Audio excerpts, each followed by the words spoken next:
Hello guys, jadi ini merupakan video part kedua dari karakter novel A Song of Ice and Fire mana saja yang kiranya tidak muncul di serial Game of Thrones. Bisa dibilang karakter-karakter yang akan saya bahas dalam video ini merupakan karakter-karakter super penting yang terdapat di dalam versi novelnya.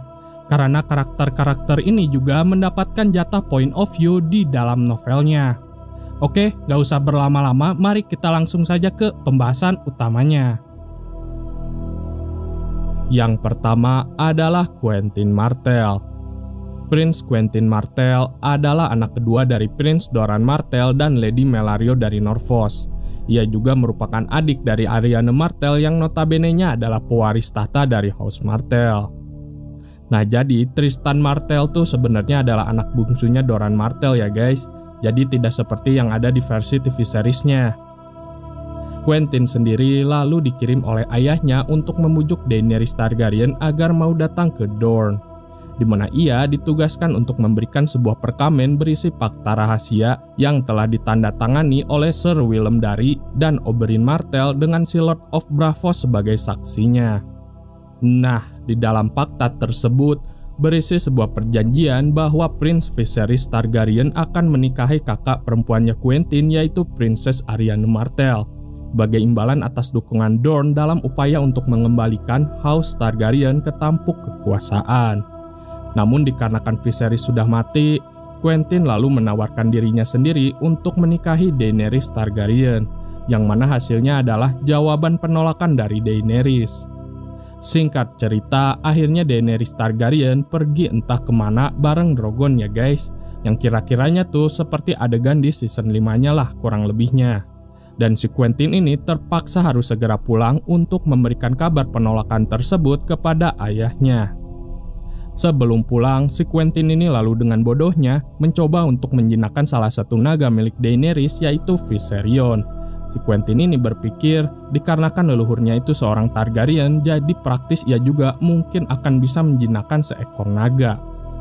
Hal ini juga terpaksa dilakukannya karena Quentyn tidak ingin pulang ke Dorne dengan tangan kosong. Namun malangnya, ia malah tewas dibakar oleh Rhaegal. Dan yang kedua adalah Victarion Greyjoy. Victarion Greyjoy merupakan adik dari Balon dan Euron Greyjoy. Dia juga merupakan Lord Kapten dari armada laut milik House Greyjoy, dengan kapal kebanggaannya yaitu yang bernama Iron Victory. Selama event Greyjoy Rebellion, Victarion dan Euron Greyjoy meraih kemenangan pertamanya saat mereka berdua pergi menyerang Lannisport, di mana hasilnya adalah mereka berdua berhasil membakar habis seluruh armada laut milik House Lannister. Namun supremasi dari armada laut Victarion ini kelak akan berhasil dihancurkan oleh armada laut milik Stannis Baratheon dan Paxter Redwyne, khususnya pertempuran sengit mereka di dalam pertempuran laut di kawasan Strait of Fair Isle. Victarion juga diketahui telah menikah sekitar 3 kali, di mana istrinya yang pertama meninggal saat ia melahirkan, istri yang kedua kemudian meninggal karena cacar, dan yang terakhir akhirnya juga tewas karena dibunuh oleh Victarion sendiri. Istri terakhir ini dibunuhnya dikarenakan sang istri diketahui hamil akibat dari tindakan pemerkosaan yang dilakukan oleh Euron Greyjoy. Hal ini juga lantas yang mendorong Balon Greyjoy untuk segera mengusir Euron pergi dari Iron Island. Setelah kematiannya Balon Greyjoy, Victarion Greyjoy ini akhirnya memutuskan untuk ikut berpartisipasi dalam mengajukan dirinya sebagai Raja Iron Island, yang akhirnya pemilihan raja ini harus diputuskan di dalam tradisi Kingsmoot yang sudah lama tidak digelar di Iron Island. Ya, walaupun pada akhirnya ternyata Euron Greyjoy lah yang berhasil terpilih menjadi Raja Iron Island. Euron juga kemudian memberikan perintah kepada Victarion untuk menyampaikan lamaran pernikahan kepada Daenerys Targaryen, yang mana si Euron ini berjanji akan memberikan tampuk kekuasaan Iron Island kepada Victarion jika ia telah berhasil mengklaim tahta Iron Throne. Si Euron ini juga membekali Victarion dengan Dragonhorn yang ia dapatkan dari reruntuhan Valyria, di mana konon alat itu dipercaya dapat menjinakkan seekor naga. Di mana selain mencoba mengantarkan lamaran pernikahan ke Daenerys Targaryen, Victarion juga diperintahkan untuk mencuri naga-naga milik Daenerys Targaryen. Nah, dalam perjalanannya ke Meereen, Victarion ini kehilangan setengah dari armada laut yang ia bawa. Hingga akhirnya ia bertemu dengan Red Price yang bernama Mokoro. Saat itu Mokoro membantu menyembuhkan luka Victarion dengan kemampuan ilmu sihir hitamnya. Di dalam bocoran buku ke-6-nya, Victarion Greyjoy ini akhirnya berhasil sampai di Teluk Meereen. Yang ketiga adalah Arianne Martell. Princess Arianne Nymeros Martell adalah anggota dari House Martell dan putri tertua Doran Martell, yang mana ialah pewaris tahta dari House Martell yang selanjutnya. Arianne adalah orang yang penuh perhitungan, berjiwa petualang, dan pemarah. Ketika dia sedang menginginkan sesuatu, dia cenderung sangat berambisi untuk mendapatkannya dengan segala cara. Arianne juga tidak segan-segan menggunakan penampilannya yang sensual untuk mendapatkan apa yang dia inginkan.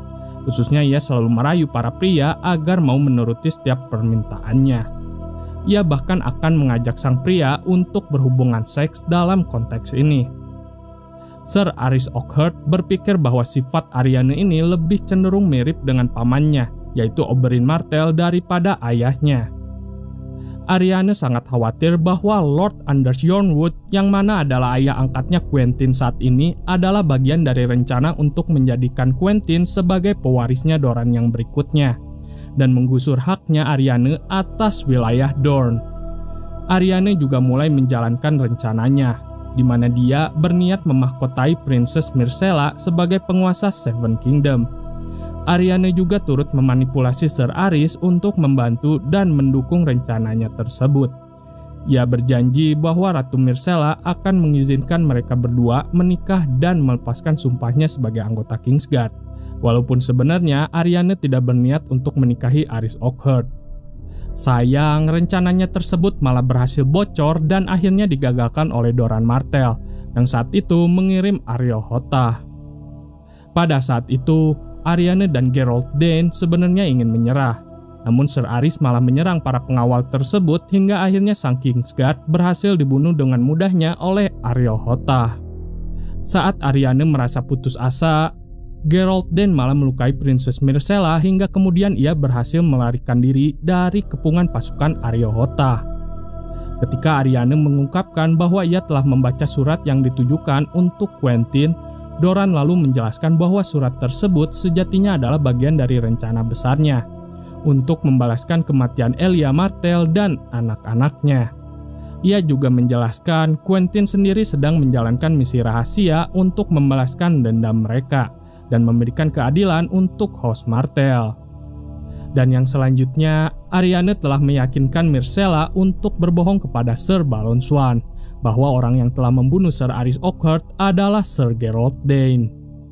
Ser Balon Swan, Oberyn, dan Areo Hotah akhirnya diperintahkan oleh Doran Martell untuk segera memburu Geralt Dane ini, akibat dari apa yang ia lakukan terhadap Princess Myrcella. Nah, tanpa sepengetahuannya dari House Martell, Aegon Targaryen dan The Golden Company akhirnya mulai menginvasi wilayah Storm End. Di dalam bocoran buku ke-6, Doran Martell mengutus Arianne Martell untuk menyelidiki kebenaran mengenai sosok dari Aegon Targaryen ini. Di Griffin Rose, Arianne mengetahui kabar bahwa The Golden Company, Jon Connington, dan Aegon Targaryen telah berhasil mengambil alih wilayah Storm End. Dan yang keempat adalah Jon Connington. Jon Connington, atau yang lebih dikenal sebagai Grieve, adalah Lord of Griffin Rose sekaligus juga Lord dari House Connington. Ia juga sempat menjabat sebagai Hand of the King di masa pemerintahannya Raja Aerys II, khususnya adalah selama event Robert Rebellion. Setelah gagal untuk mengalahkan Robert Baratheon di Battle of the Bells, Jon akhirnya dicopot sebagai Hand of the King dan kemudian diasingkan ke wilayah Essos. George R.R. Martin mengkonfirmasi bahwa Jon Connington adalah seorang gay, di mana Jon diketahui jatuh cinta kepada Prince Rhaegar Targaryen. Dalam pengasingannya, Jon sempat bergabung dengan The Golden Company dan dengan cepat berhasil meraih posisi sebagai tangan kanannya Sir Myles Tywin, yang notabene-nya adalah Kapten Jenderal di dalam perusahaan. Setelah beberapa tahun di The Golden Company, Jon dan Myles kemudian didekati oleh Illyrio Mopatis dan Lord Varys, yang memberitahu mereka bahwa anak dari Rhaegar Targaryen yaitu Prince Aegon Targaryen selamat dari Sack of King's Landing saat event Robert Rebellion. Di mana kemudian Jon akhirnya memutuskan bersedia membesarkan dan melindungi Aegon secara diam-diam dan memberikannya nama samaran yaitu Yonggriff. Nah, kemudian Jon Connington akhirnya bertemu dengan Tyrion Lannister yang saat itu baru saja membunuh ayahnya. Tyrion juga saat itu mengatakan bahwa dia mengetahui identitas asli dari Jon Connington dan Yonggriff. Saat sedang di Kroyane, kapal mereka kemudian tiba-tiba saja diserang oleh sekumpulan orang yang terjangkit penyakit grayscale. Di mana adegan yang selanjutnya, Jon Connington menyelamatkan Tyrion Lannister yang terlempar ke dalam air. Diketahui bahwa Jon ternyata terinfeksi penyakit grayscale saat sedang menyelamatkan Tyrion. Akan tetapi, ia malah memilih untuk merahasiakan hal tersebut dan tetap berkeinginan membantu Aegon Targaryen untuk segera mendapatkan tahta Iron Throne. Di Volontaris, Jon mengungkapkan identitas asli dari Prince Aegon Targaryen kepada The Golden Company. Namun yang mengejutkan, ternyata mereka semua telah mengetahui informasi tersebut dari Kapten Jenderal mereka yaitu Harry Strickland. Setelah mereka akhirnya sampai di Westeros, Jon segera memerintahkan Haldon agar menyiapkan sebuah surat untuk diberikan kepada Doran Martell, di mana surat tersebut berisi sebuah informasi bahwa putra dari Elia Martell yaitu Prince Aegon Targaryen sebenarnya masih hidup. Yang kelima adalah Aegon Targaryen alias Yonggriff. Prince Aegon Targaryen adalah anak kedua dari Prince Rhaegar Targaryen dan Princess Elia Martell. Saat event Robert Rebellion, Raja Aerys kedua kemudian menahan Aegon, ibunya, dan saudara perempuannya untuk dijadikan sebagai sandera di King's Landing.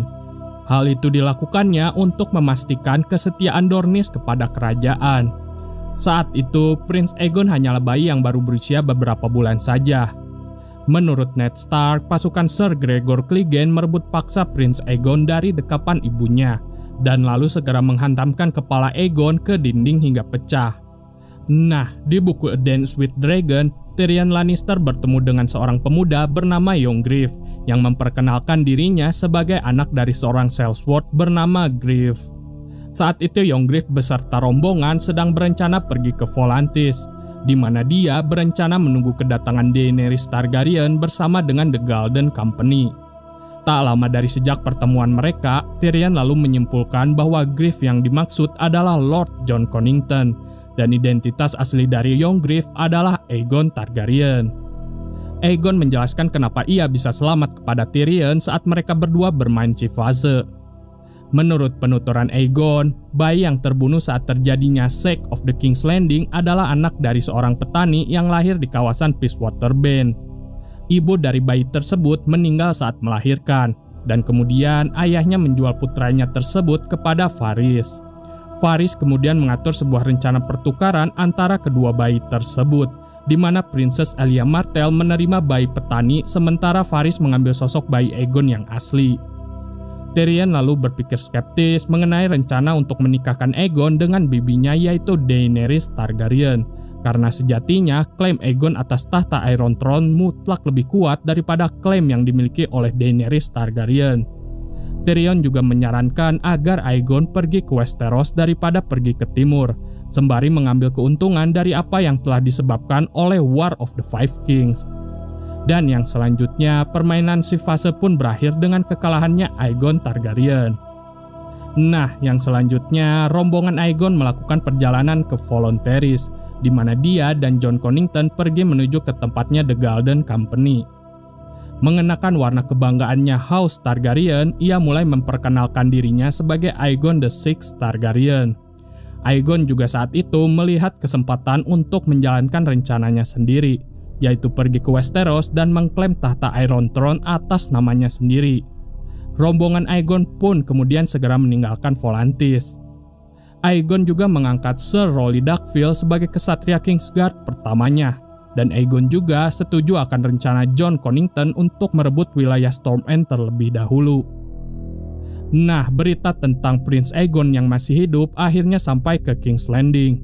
Small Council Raja Tommen pun lalu menyatakan bahwa Prince Aegon ini hanyalah seorang penipu. Banyak fans yang berteori bahwa Aegon Targaryen ini adalah Aegon yang palsu. Mereka juga menganggap bahwa Aegon yang asli sebenarnya memang sudah mati. Mereka juga berspekulasi bahwa Yonggriff ini adalah keturunan Blackfyre, dikarenakan juga fakta bahwa The Golden Company dengan senantiasa mengikuti perintah dari Aegon ini. Di mana seperti yang kita ketahui, The Golden Company ini adalah perusahaan yang didirikan oleh Aegon Rivers, yang notabene-nya adalah supporternya House Blackfyre. Dan mereka juga tercatat di dalam sejarah secara berulang kali mencoba mengambil alih tahta kerajaan dari tangan House Targaryen. Ya, pada dasarnya sih kalau Varys ingin sekali nyari keturunan Valyrian mah, tinggal cari aja di list. Toh orang-orang yang punya fisik Valyria di list tuh banyak banget guys. Dan yang terakhir atau yang keenam adalah Lady Stoneheart alias Catelyn Stark. Lady Stoneheart sendiri adalah Lady Catelyn Stark yang akhirnya dibangkitkan kembali dan akhirnya memimpin pasukan The Brotherhood Without Banners. Oke, jadi gini ceritanya. 3 hari setelah kematiannya yang diakibatkan dari tragedi Red Wedding, mayat Catelyn Stark ini akhirnya berhasil ditemukan dan ditarik keluar dari sungai Green Fork oleh direwolf milik Arya Stark, yaitu Nymeria. Saat itu sebenarnya si Arya Stark ini secara tidak sengaja melakukan warging ke tubuh Nymeria guys. Jadi si Arya Stark ini sebenarnya adalah orang yang narik Catelyn Stark dari sungai Green Fork. Tak lama dari situ, Brotherhood Without Banners menemukan jasad Catelyn Stark yang sedang tergeletak di sisi sungai tersebut. Saat itu, Harwin segera meminta Thoros of Myr untuk membangkitkan Catelyn Stark. Akan tetapi, Thoros langsung saja menolak hal tersebut, dikarenakan Catelyn sudah terlalu lama mati. Melihat akan situasi tersebut, Beric Dondarrion kemudian memutuskan untuk memberikan seluruh nyawanya untuk Catelyn Stark. Dan yang selanjutnya, tubuh Catelyn yang sudah setengah membusuk tersebut akhirnya bangkit kembali, diiringi dengan kematiannya Beric Dondarrion. Namun luka yang dimiliki oleh Catelyn Stark hanya sembuh sebagian. Tenggorokannya yang disayat pun juga ternyata tidak sembuh, dan akhirnya membuat Catelyn Stark tidak dapat berbicara. Dikonsumsi akan keinginan untuk membalas dendam atas pengkhianatan dan pembunuhan yang terjadi terhadap keluarganya, dia akhirnya mengambil alih tampuk komando kepemimpinan The Brotherhood Without Banners dari Beric Dondarrion. Dan Brotherhood Without Banners yang sekarang berubah menjadi alat untuk membalaskan dendamnya Catelyn Stark terhadap siapapun yang ikut berkonspirasi dalam tragedi Red Wedding. Dalam menjalankan misi balas dendamnya ini, mereka akhirnya berhasil mengeksekusi Riemman, Peter, dan Meret Frey. Orang-orang di kawasan Neck pun mulai menjulukinya sebagai Lady Stoneheart. Nah, di buku A Feast for Crows, Brienne of Tarth akhirnya bertemu kembali dengan Catelyn Stark. Lady Stoneheart kemudian mengatakan bahwa Brienne dianggap telah berubah menjadi seorang pengkhianat. Hal itu khususnya dikarenakan Brienne membawa pedang Oathkeeper yang sejatinya adalah pedang yang ditimpa dari bilah baja pedang Valyrian Steel milik House Stark, yaitu pedang Ice. Namun Brienne bersikeras bahwa dia masih tetap setia kepada Catelyn Stark. Maka di saat itu, Lady Stoneheart meminta agar Brienne segera membunuh Jaime Lannister untuk membuktikan kesetiaannya. Mendengar akan hal itu, Brienne lekas menolak perintah tersebut dan menyatakan bahwa Jaime telah berubah. Lady Stoneheart lalu memaksa Brienne harus memilih antara membunuh Jaime atau digantung. Tepat sebelum Highland dan Podrick Payne akan dieksekusi, Brienne akhirnya terpaksa menyetujui permintaan Lady Stoneheart untuk membunuh Jaime Lannister. Saat berada di Pennytree, Jaime Lannister kemudian bertemu dengan Brienne of Tarth yang sedang ditawan oleh pasukan pengintai Lannister. Nah, Brienne lalu meminta bantuan kepada Jaime agar membantunya untuk menyelamatkan Sansa Stark yang sedang ditawan The Hound. Ia juga mengatakan bahwa jarak mereka hanyalah sekitar 1 hari perjalanan. Brienne juga memberitahu Jaime bahwa ia harus ikut pergi bersamanya hanya sendirian, atau The Hound akan membunuh Sansa Stark. Dan akhirnya Jaime Lannister pun setuju untuk ikut dengan Brienne of Tarth. Dan ya, dimana seperti yang kita tahu, ini hanyalah siasat dari Brienne untuk menggiring Jaime Lannister ke tempatnya Lady Stoneheart. Oke guys, jadi itu tadi penjelasan lengkap mengenai karakter penting di novel A Song of Ice and Fire yang tidak muncul di TV series Game of Thrones. Sebenarnya sih masih ada beberapa karakter lain yang tidak muncul di versi TV seriesnya, namun karakter-karakter tersebut hanyalah karakter minor. Oke, videonya cukup sampai di sini. Saya undur diri dulu. Bye.